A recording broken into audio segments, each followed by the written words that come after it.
Welcome to the UO Today podcast, conversations that offer a glimpse into the heart of the humanities at the University of Oregon. Listen as our faculty, students, and guests introduce ideas and research that help us reflect on the past, navigate the present, and imagine possible futures. I'm Leah Middlebrook, Director of the Oregon Humanities Center.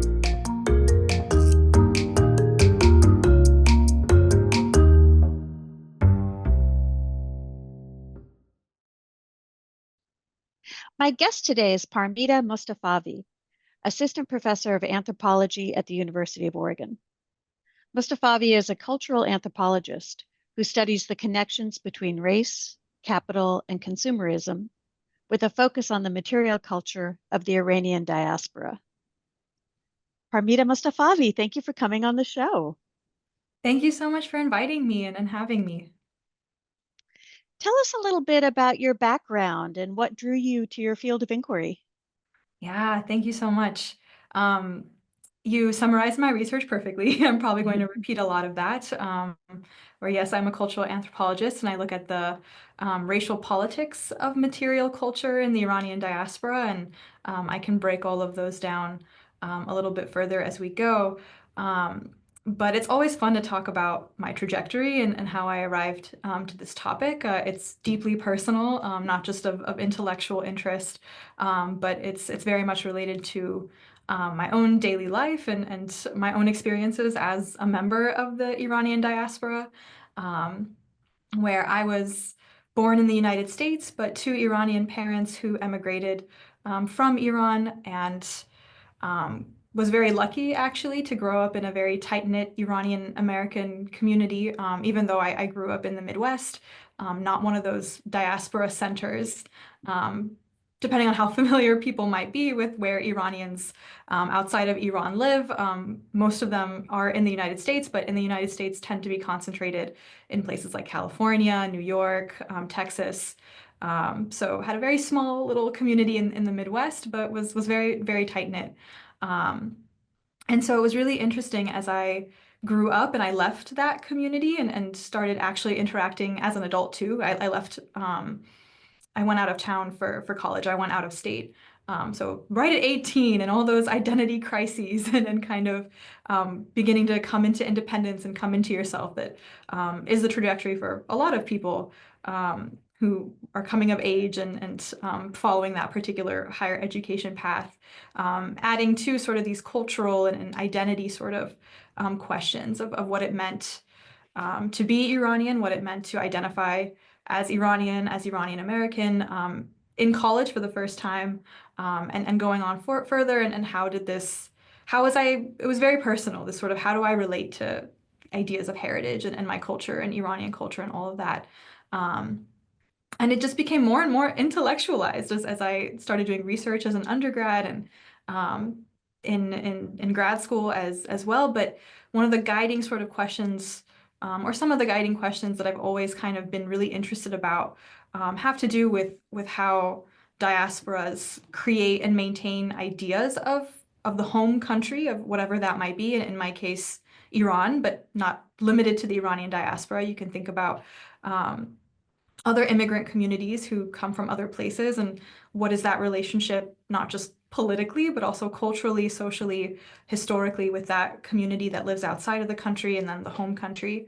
And what are these sorts of ideas of what Iran is and what Iranianness is, and defining Iranian culture, which is not limited to the diaspora, of course. These are very complex questions that people struggle and negotiate with in Iran itself. But given the diaspora context, given that geopolitics come into play, given that these sorts of global borders and kind of global circulations of people, of literal movement, but also of objects, of supply chains, of having that sort of material evidence of a particular country, of a particular culture, they take on a different kind of significance in diaspora, or I would argue that they do in these immigrant communities. And so that kind of general question of how do younger generations relate to these ideas of a a country, of a homeland, of another culture, of another heritage.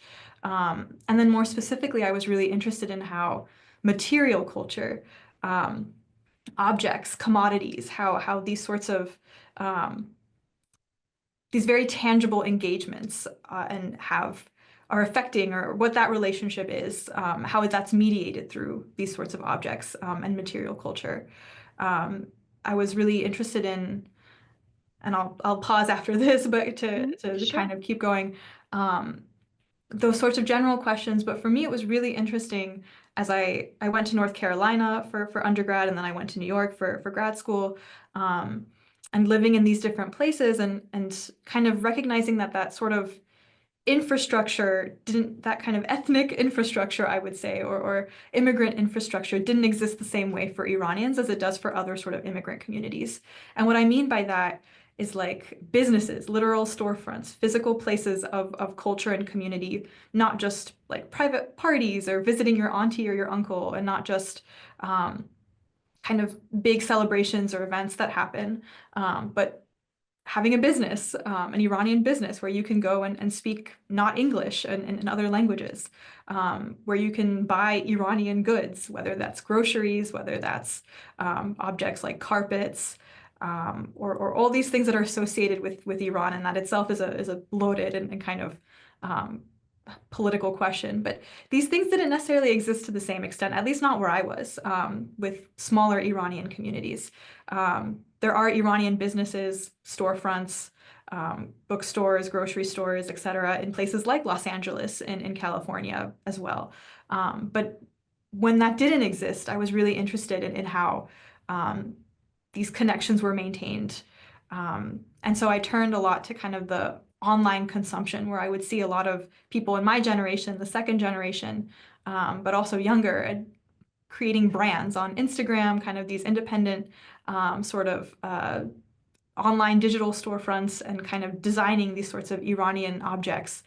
And it was really interesting to see what kind of ideas were inherent, not just in the designs, but in the marketing, and kind of this this idea of selling Iran, or selling versions of a country and of a culture. And it became these, you can identify these sorts of, these are sites of struggle, where how do you define what Iranian culture is, what counts, what doesn't count, who counts as Iranian and not Iranian, and kind of all this sort of, and how that kind of intersects in a consumerist, in a late capitalist sort of world, where consumption is so normalized and so high consumption of everything.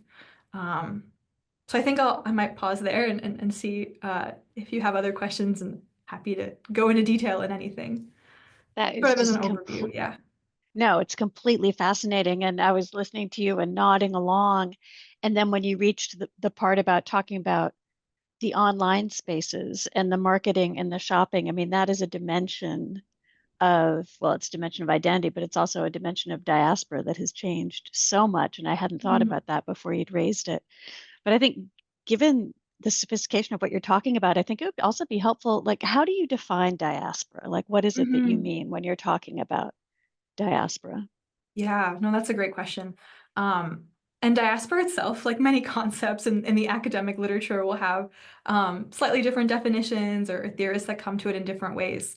But for me, and I use diaspora particularly, and I'll bring in like immigrant community, because not everybody knows necessarily what a diaspora is. But I talk about the Iranian diaspora as a diaspora for a couple of key reasons.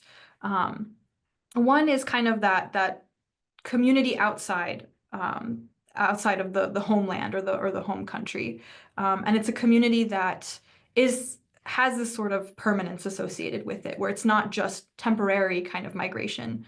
It's not only like students who go abroad for education, but with the end goal of eventually returning back, or sort of guest workers, or temporary sort of displacement. It's that kind of permanent settling. So it's not just the first generation of an immigrant community, but more generations are being born and raised. And it's not this continuous flow of people back and forth, but there is this kind of more permanent element to a particular community. Um, And diaspora can also include those temporary migrations of students, of workers. But I think it also points to that kind of permanence where there is a core of that of that permanence and of that raising and raising new children and generations and lives also, not just with reproduction, but with businesses, creating communities, etc., that are that permanent, that have that sort of permanence. That's one kind of factor and reason why I use diaspora and one kind of element of diaspora. The other is very much this very explicit orientation to this idea of a homeland. So that term homeland, sometimes motherland, but a very sort of particular orientation to thinking about national heritage, cultural heritage, with those terms of always looking back or always thinking about having that orientation to homeland, motherland, whatever is used. And it's very powerful. It's this very kind of, it's tied up with ideas of romanticism, of nostalgia, where this homeland figures prominently in the day-to-day of the lives of people living in a diaspora, regardless of how often they actually go back or not. And so there's really interesting work done with the Iranian diaspora, but also diasporas generally, where this orientation exists, and but sometimes scholars will refer to it as like a homing instinct, where there's no actual return or this kind of returning back to live out your life in the homeland that is viable for everybody. But this idea that always thinking about and always kind of having that yearning for that desire, whether or not that desire to return can actually be materialized or not. And it's very relevant, particularly in the Iranian diaspora, because there are people who are political asylum seekers, people who have left and cannot return for political reasons, whether that's religious persecution, political persecution, etc. But there's still this sort of desire and thinking about Iran as, oh, if only I could, or if I could, this is what I would do, or tied up in other nostalgias that also have very political dimensions to them, like, oh, things would be different if a different government was in power, and this was what Iran was like and could return to that past glory. And so these are all very political sort of orientations to have regarding what Iran is, what it could be, what it used to be. These are not necessarily neutral, and the ways that sort of historical ideas and discourses get mobilized in the present day and kind of in even a future orientation is really fascinating to me, and something that I look at with these brands and with these objects, and how it's really interesting how a lot of the younger diaspora, and not necessarily in age, I mean second, third generations, are like reproducing a lot of nationalist ideologies and a lot of sort of these political ideologies at the level of design, at the level of what they're selling and how they're marketing it and all of that, where there's a very clear connection between politics, economy, and I would also argue race and ideas of nationality and heritage and all that. But to sum it up, yeah, it's those two things. It's a community that lives outside of the country or the origin, whatever it might be, and it's not always a nation state. Sometimes it's a group of people or a nation. For example, like the Kurdish diaspora, you can think about that, people who live outside of Kurdistan, but have that sort of connection to a region or to an origin. But those communities that have some level of permanence. And then the second is that always there's an orientation to a homeland that figures prominently in conceptualizing the identity of the diasporic community, as well as even thinking about contemporary politics, how histories are told, how culture is passed on, and the cultural discourses that get passed on too. But this idea of the origin as the homeland or as the motherland, with all these sort of romantic, nostalgic, nationalist oriented dimensions as well. Thank you. That's really illuminating. Before we started talking about diaspora, you were talking about your research interests, and I have a feeling that what you were doing was describing your dissertation, because I was looking at the title of your dissertation and it was Wearing the Homeland. Multicultural Capitalism and the Racial Politics of Diasporic Iranian Consumerism. So I was interested in whether you wanted to say anything else about your dissertation, but I also was interested in what kinds of ways you're working with that project to write your first book. Hmm. Yeah, no, absolutely. It's still very much in grad student mode and thinking about the dissertation is what it is right now. The book will come eventually, knock on wood.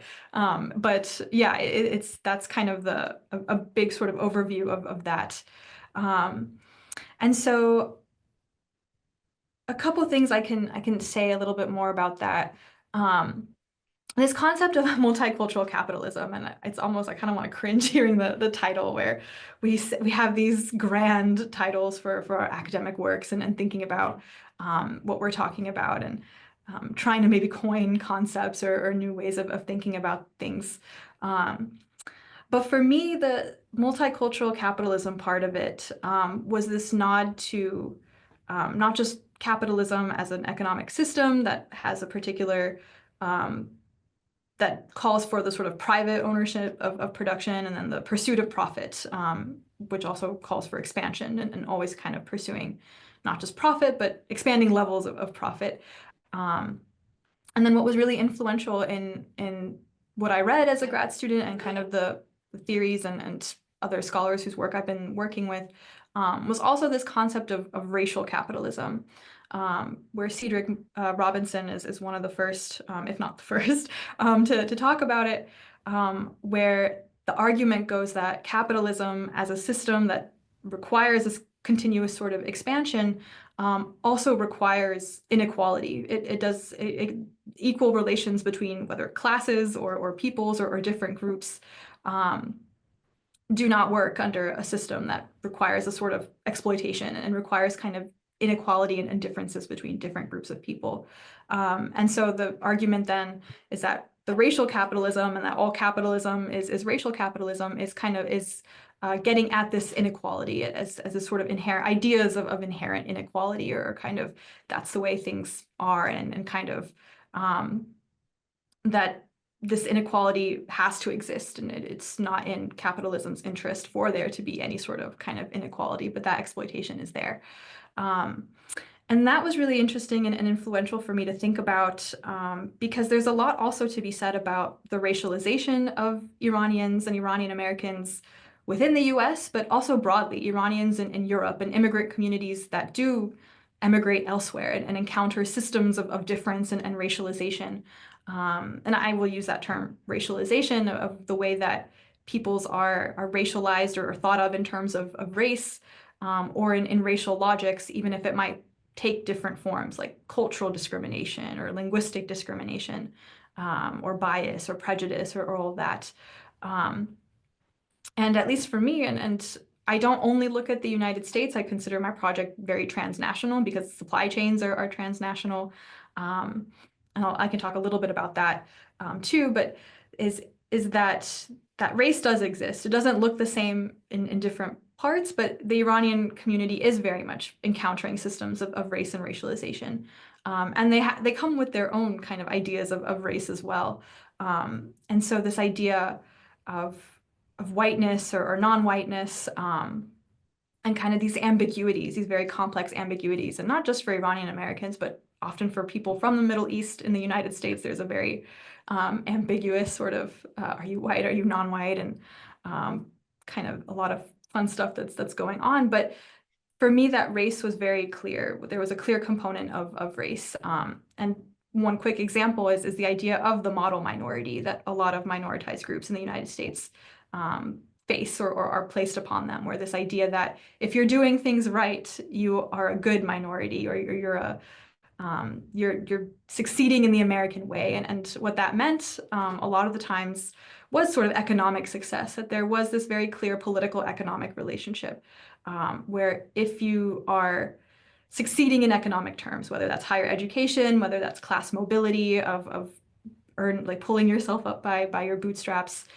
whether that's home ownership or owning property in sorts of ways, has a very clear, is a very explicit dynamic in American history. And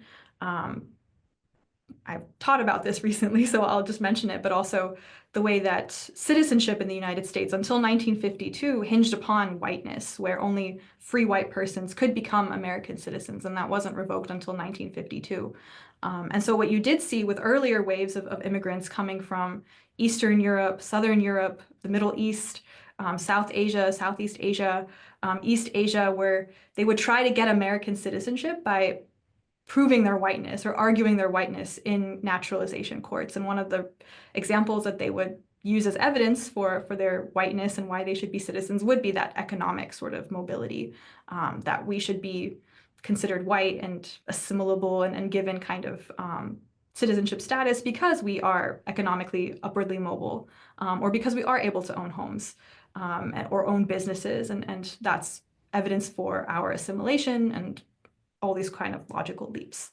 So that's one thing I'll say about kind of the bringing in the racial capitalism part. And the multicultural capitalism is just this idea that in marketing, this idea of ethnic exoticness, of being sort of multicultural, of different cultural differences being exploited and used to sell things, to market products, to also create them, to design them, and sell them. But all these ideas of an exotic sort of but harmless sort of difference being used in second, third, but also first generations in selling particular things.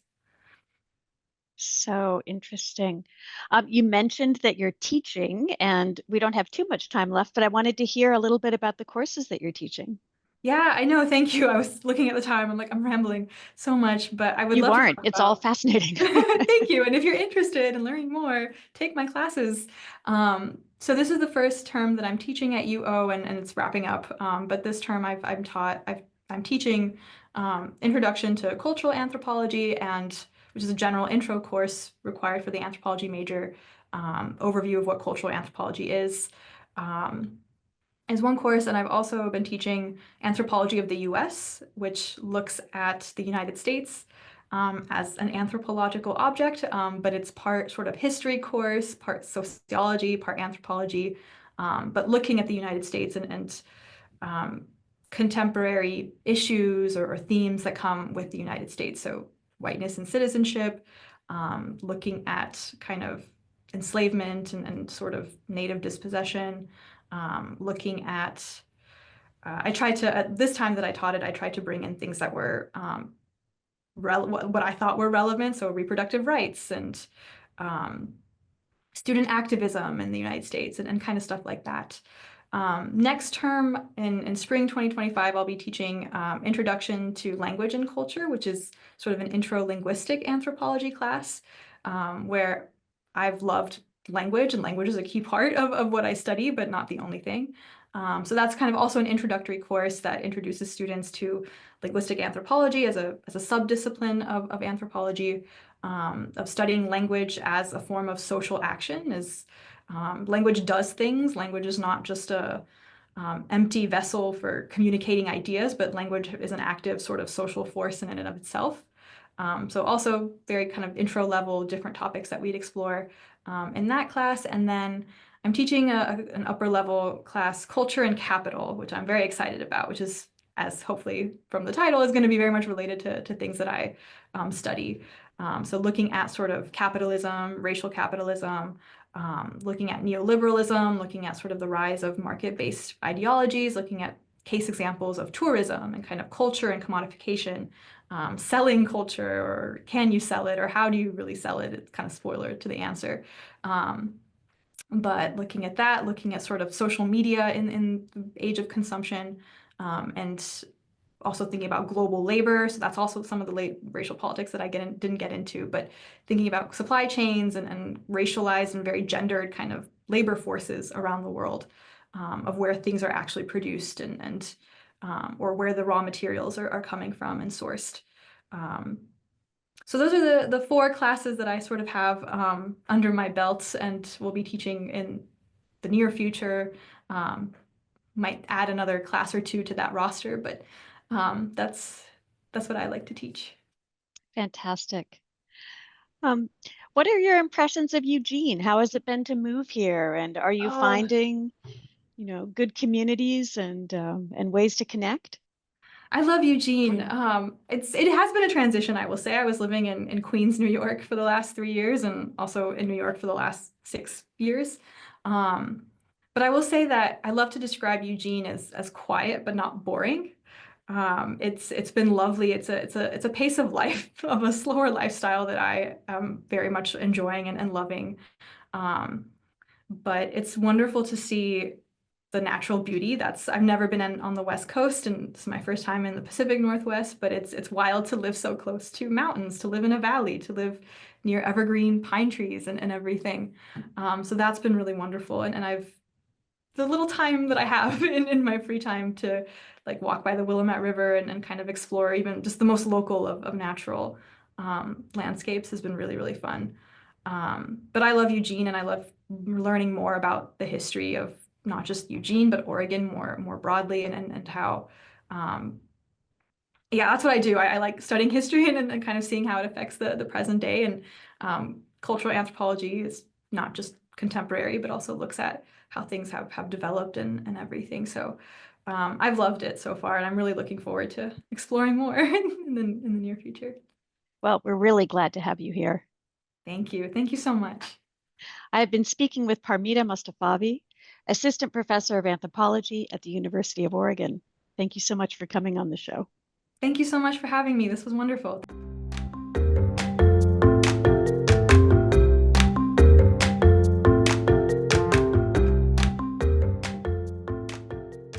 Our Research Notes segment helps us keep current on recent developments in University of Oregon faculty and student humanities research.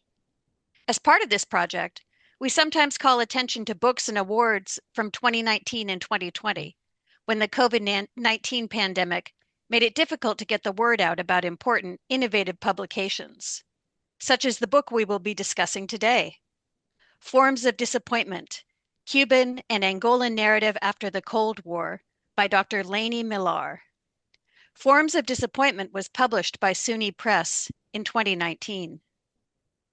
Dr. Lanie Millar is Associate Professor of Spanish and Portuguese in the Department of Romance Languages at the University of Oregon. Lanie, thank you for coming on the show. Thank you so much, Leah.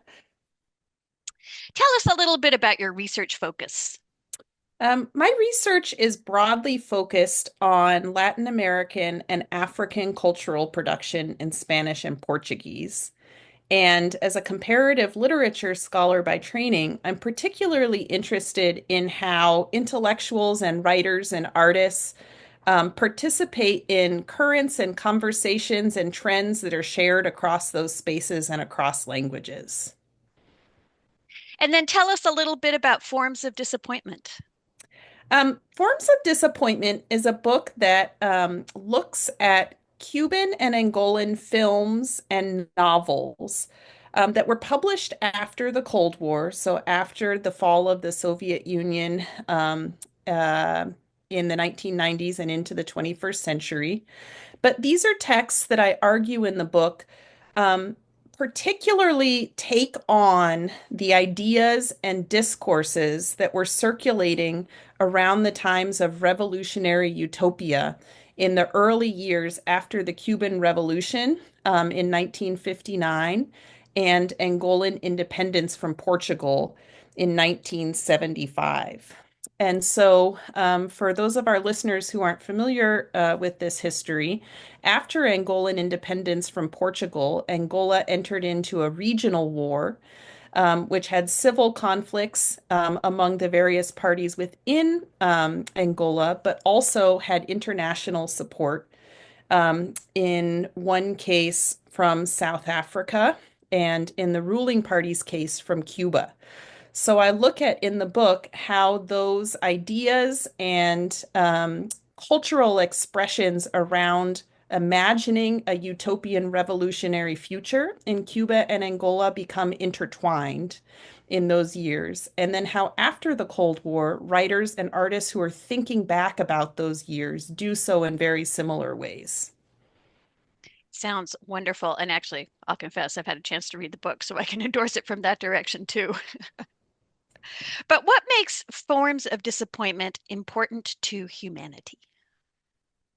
Part of what motivates my research, and certainly what motivated this project, was looking for um, ways to understand how communities from across the global South think about themselves and their relations with each other, and uncovering ways that sometimes the way uh, that we're accustomed to thinking about the world might differ from what writers and artists in these places are saying about themselves. So the example that I give here is the big ideas that come from or are associated with our studies of the Cold War. So we think about the Cold War often in very binary terms.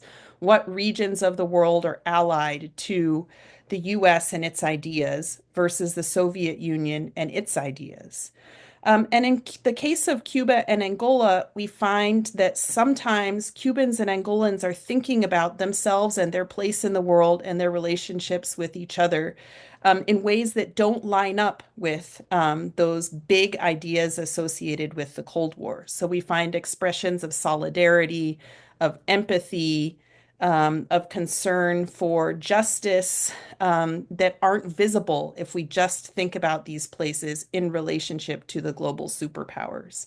And for me, that's very important for understanding the complexity of human cultural expressions and human societies and human relations, and helps nuance our understandings of these global currents.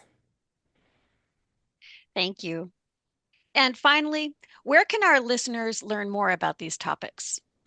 There is a burgeoning, I'd say over the past 10 to 15 years, bibliography of scholarship around these topics and around thinking of the world in these ways.